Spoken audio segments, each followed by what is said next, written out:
पत्ता सूख गया है, परंतु ये तुलसी का पौधा अभी भी हरा भरा है।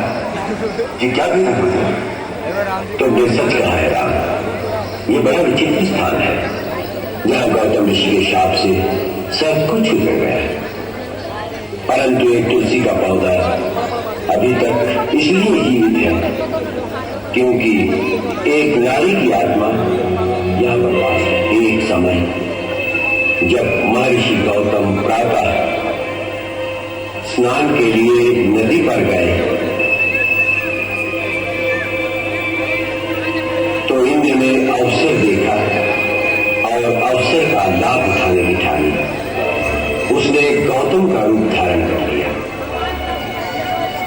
गौतम का रूप धारण करने के पश्चात अहिल्या से समागम के लिए वो दबे पांव चुपके चुपके अहिल्या की कुटिया की ओर चल पड़ा।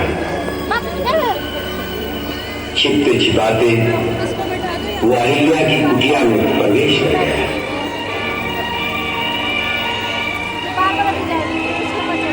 जिस समय इंद्र छिपकर अहिल्या की कुटिया से निकल रहा था, उसी समय गौतम मुनि स्नान करके वापस लौट रहे थे। उन्होंने अपने ही रूप में दूसरे पुरुष को अपनी कुटिया से निकलते देखा तो वो समझ गए कि ये इंद्र का कपट चाल है। क्रोध में भरकर उन्होंने इंद्र को शाप दिया और उसे विफल कर दिया।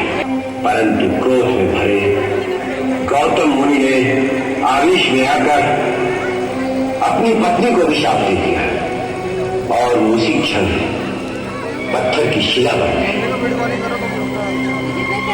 उसी समय से वो शापित नारी इस पत्थर का रूप धरे किसी के आने का रास्ता देख रही है।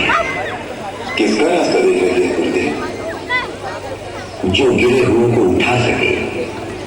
राम, किसी पर दोष लगाकर दंड देना तो सभी को आता है, परंतु वो पतित पावन जो किसी गिरे हुए को उठा सके विरला ही होता है। ऐसे महामानव के चरणों को छूने से सारे पाप नष्ट हो जाते हैं। इसलिए इस शिला को अपने पवित्र चरणों से स्पर्श करके एक अभागन का उद्धार करो राम।